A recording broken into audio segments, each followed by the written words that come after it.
यजुर्वेद द्वितीय अध्याय मंत्र 14।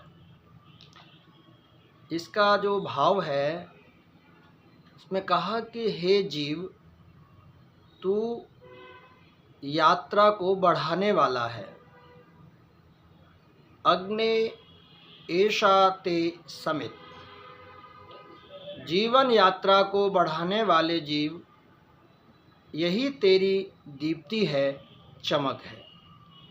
तो सर्वप्रथम इसमें जीव को गतिशील कहा। चरैवेति चरैवेति चरैवेति। चलने का नाम जीवन है। चलते रहो चलते रहो चलते रहो। जीव को हमेशा सत्कर्मों की ओर चलने का यहाँ आदेश प्राप्त हो रहा है इस मंत्र के द्वारा। और कहा कि ये तेरी दीप्ति है, यही तेरी दीप्ति है, यही तेरी चमक है। अगर तू बैठ गया तो तेरी दीप्ति, तेरी चमक भी समाप्त हो जाएगी। इसलिए इस मंत्र के भाग में प्रभु को हृदय में बिठाना ही दीप्ति है, क्योंकि ईश्वर हमारे हृदय में है तो वह पवित्र करता रहेगा, स्वच्छ करता रहेगा।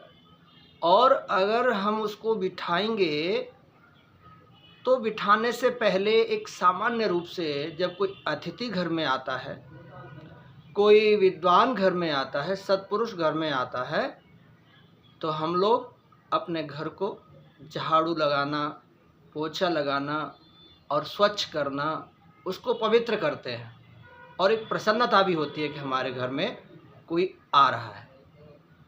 तो जिस तरह से घर को शुद्ध और पवित्र किया जाता है, स्वच्छ किया जाता है, तो वो घर चमक जाता है। तो यहाँ भाव ये है कि हम उस ईश्वर को अपने अंदर बिठाने के लिए अपने हृदय देश को शुद्ध और पवित्र करें, इसे चमकाएं। जब ये चमकेगा शुद्धता से तो परमात्मा का उसमें वास होगा। और दोनों ही शक्तियाँ अर्थात जीव की पवित्र शक्ति और ईश्वर के आशीर्वाद की शक्ति अगर दोनों एक हो जाएंगी तो निश्चित है कि हमारा जीवन प्रकाशित होगा। तो प्रथम जो भाग है इसमें यही कहा कि हे जीव, तू गतिशील रह और ईश्वर को अपने हृदय में सदा बिठा के रख। अपने हृदय को पवित्र करके उसमें उसको स्थापित कर बिठा। तया वर्धस्व च आप्यायस्व। इस दीप्ति से तू बढ़ और पूर्ण रूप से अंग प्रत्यंग वाला हो। इसमें कहा कि आप बढ़ो, हम लोग बढ़ें। बढ़ें किससे? उन कार्यों से जिनसे हमारी दीप्ति होती है, जिनसे हमारा प्रकाश होता है। देखो, समाज में हम लोग रहते हैं और समाज में अगर हमने कहीं किसी स्थान पर यदि इन हाथों से कोई अच्छा दान आदि उपकार कार्य कर दिया तो सब लोग जान जाएंगे कि हाँ भाई, इस व्यक्ति ने इस श्रेष्ठ कार्य को किया है, यहाँ दान दिया है, जिसके कारण यहाँ प्याऊ लगी है, जिसके कारण ये कुआं खोदा गया है, जिसके कारण गौशाला बनी है, जिसके कारण कोई देव स्थान बना हुआ है। तो इस तरह से वो प्रकाशित हो जाता है मनुष्य। तो पूर्ण रूप से अंग प्रत्यंग वाला हो, इसका अर्थ ये है कि जो हमारा शरीर है, ये शरीर हमारा संपूर्ण एक अंग, एक शरीर है, इसके अंग हैं। अंग यही है, हमारा त्वचा है, नाक कान आदि, हाथ पैर, ये सब अंग हैं। और प्रत्यंग हैं, वो भी हमारे यही हैं कि अंग और प्रत्यंग। तो प्रत्यंग, इन अंगों के अंदर जो शक्ति है और हमारे अंदर के अवयव हैं, वो सभी कैसे पूर्ण रहें। क्योंकि कभी भी अपूर्ण अंग कोई होता है तो गति कहाँ होती है? फिर गति नहीं होती, गति रुक जाती है। तो इसलिए परमात्मा से प्रार्थना है कि हमारे जो अंग हैं वो पूर्ण रहें, और पूर्ण अंग से ही पुरुषार्थ हम बहुत सकुशलता से कर पाते हैं। तो कहा कि ईश्वर, जीव और राजा, ये 3 प्रकार के अर्थ यहाँ करते हुए कहा है कि जो राजा होता है, यानी जो एक राजा तो वो है जो सृष्टि का निर्माण करता है, परमात्मा है। क्योंकि मंत्र के अर्थ 3 भाव से यहाँ लगाया जाता है। जैसे अग्नि शब्द आया है, तो अग्नि शब्द ईश्वर के लिए आता है, क्योंकि वो क्या है, प्रकाशवान है, गतिशील है। ऐसे ही अग्नि शब्द जो यहाँ आया है, ये जीव के लिए दिया है, क्योंकि जीव भी क्या है, गतिशील है। तो 3 अर्थ माने एक आध्यात्मिक ईश्वरीय अर्थ ईश्वर अग्नि है, जो कि सबको प्रकाशित करता है, पालन करता है, पोषण करता है, सबका ध्यान रखता है। ऐसे जीव है जो शरीर के अंदर रहता है, और इसके रहते ही हमारा हाथ पैर, नाक कान आदि, मुख आदि सारे अवयव शक्ति संपन्न होते हैं। तो ये भी अग्नि है। इस अग्नि को अगर आप निकाल दें या ये निकल जाता है, तो फिर ये शरीर निश्चल हो जाता है, चलता नहीं है, फिर शिथिल हो जाता है, फिर कोई काम नहीं कर पाता। तो जिसके रहते ये गति कर रहा है, प्रकाशवान हो रहा है, इसलिए एक मंत्र का जो अर्थ है वो आध्यात्मिक हुआ, और ये क्या हुआ, वो आदि दैविक हुआ, और ये क्या हुआ, आध्यात्मिक आत्मा। यानी आत्मा क्या है, अग्नि है। एक ईश्वर अग्नि, दूसरा क्या, आत्मा अग्नि। तो जिसके रहते शरीर प्रकाशित रहता है, और जिसके न रहने पर शरीर समाप्त हो जाता है। ऐसे ही राजा भी अग्नि के समान है। राजा जब अच्छा हो, स्वस्थ हो, तन से भी स्वस्थ हो, मन से भी स्वस्थ हो, और निष्पक्षता के साथ अपने राज्य को चलाता है, तो प्रजा का पालन करता है, किसी को अन्याय नहीं होने देता, किसी के ऊपर, सबको न्याय व्यवस्था में रखता है। इसलिए ऐसा जो राजा है, जो न्यायकारी राजा है, वो भी अग्नि के समान है। क्योंकि वो राजा जो है, उसके राज्य में सब प्रसन्न हैं, सब प्रकाशित हैं, सीमाएं उसकी सुरक्षित हैं, राजकोष भरे हुए हैं, सब सैनिक प्रसन्न हैं, जनता प्रसन्न है, प्रजा प्रसन्न है। तो सभी जो नागरिक हैं वो खुश हैं, प्रसन्न हैं। तो इसका मतलब उसका प्रकाशित है, वो प्रकाश हो रहा है उसका। तो अग्नि के 3 अर्थ हम कर सकते हैं, और मंत्र के भी 3 अर्थ ही होते हैं। तो यहाँ पर कहा कि हम जीव हैं, और जीव का कार्य है हमेशा आगे बढ़ना। जीवन फीका न रहे, जीवन चमकता रहे।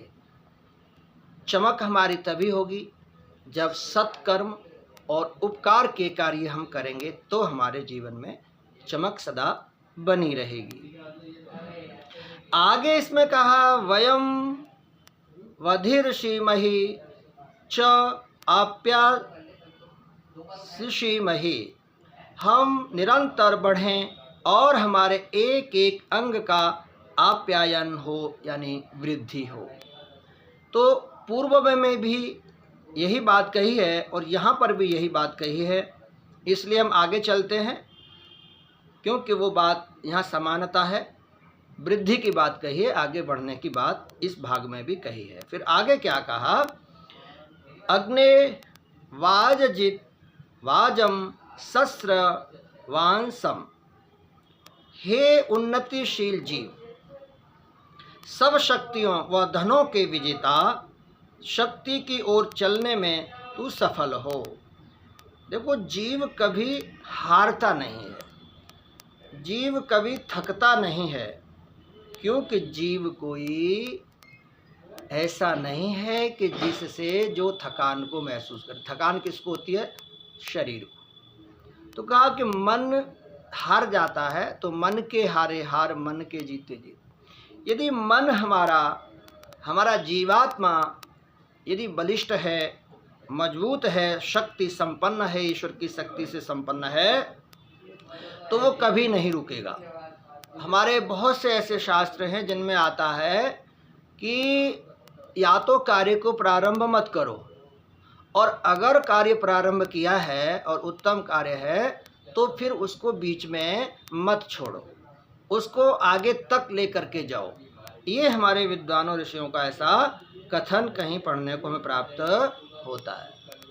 तो इसलिए कहा कि तू उन्नतिशील है। और उन्नति भी क्या है, देखिए जैसे एक पौधा जब जमीन के अंदर उसको रोपते हैं, बोते हैं, तो उसको क्या पता कि वो बढ़ेगा नहीं बढ़ेगा, या अंदर ही समाप्त हो जाएगा। परंतु वो बढ़ता है, वो उपज के बाहर आता है, पौधा बनता है और फल देने वाला हो जाता है। तो यहाँ यही बात कही है कि हे जीव, तू ऐसे ही शक्ति संपन्न है। तू अपने आप को ऐसा न सोच। जब तू इस संसार में आया है, जन्म लिया है, तो तेरा कार्य आगे बढ़ने का है। संसार के सुखों को प्राप्त तो करना है ही, मगर ईश्वर की ओर आगे बढ़ने का तेरा मुख्य उद्देश्य है। इसलिए हे जीव, तू उन्नतिशील है और आगे बढ़, और अपनी शक्तियों को तू इकट्ठा कर। शक्ति माने जो हमारा जीवन को आगे जीवन को आगे बढ़ाने का जो सहायक है, उसे इकट्ठा कर। अगर संसार में हैं हम लोग, तो हमें सारे संसाधन चाहिए आगे बढ़ने के लिए। और आत्मा के लिए जो है आगे बढ़ने के लिए स्वाध्याय भी चाहिए, पूजा पाठ भी चाहिए, धर्म कर्म भी चाहिए, परोपकार भी चाहिए, सत्यवाणी भी चाहिए, राग द्वेष ईर्ष्या द्वेष अहंकार आदि का नाश करना भी जरूरी है, सत्कर्मों को उत्कृष्ट करना आवश्यक है। तो इस प्रकार से अगर उन्नति करनी है तो ये सब चीज़ें हमें धारण करनी होगी। तू हारता नहीं है और तू विजेता है। और तेरे अंदर सबसे अच्छा गुण होना चाहिए कि सुशीलता तेरे अंदर होनी चाहिए, शीलता होना चाहिए। सब कुछ आने के बाद, धन बुद्धिमान ज्ञानवान होने के बाद भी तेरे अंदर सहनशीलता और शीलता तेरे पास हो, तो निश्चित है कि तेरे संसार में चमक सुनिश्चित है। फिर आगे इसमें कहा वाज जितम त्वा संवार्जिम, कि तुझे मैं सब शक्तियों और धनों के विजेता, तुझे मैं सम्यक्तया शुद्ध कर देता हूँ। तो जैसे गंगा स्नान, जल स्नान करने से शरीर शुद्ध हो जाता है, वेद का स्वाध्याय करने से बुद्धि धुल जाती है, स्वच्छ साफ हो जाती है, जल से वस्त्र आदि शुद्ध हो जाते हैं, ऐसे ईश्वर कहता है कि हे जीव, अगर तू मेरी आराधना करेगा, मेरे पास आएगा, तो मैं तुझे शुद्ध कर दूंगा, तुझे पवित्र कर दूंगा। तो इस मंत्र का जो संपूर्ण भाव है, वो जीव को ईश्वर ने कहा कि तू गतिशील है और तू आगे बढ़ने के लिए आया है, रुकने के लिए नहीं आया। इसलिए उच्च स्थान को जान पहचान और प्रकृति को साधन समझ करके आगे निरंतर बढ़ता जा। ये इस मंत्र में कहा है। धन्यवाद।